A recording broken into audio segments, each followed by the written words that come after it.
আমার মনে হলো তোমার পুরুষ কণ্ঠের চাইতে নারী কণ্ঠটা বেটার আছে।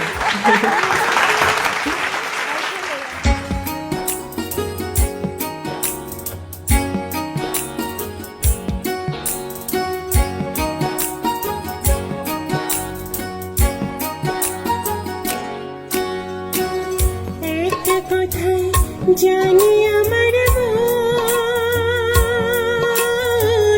তোমাকে না পেলে আমার হয় যেন মরণ।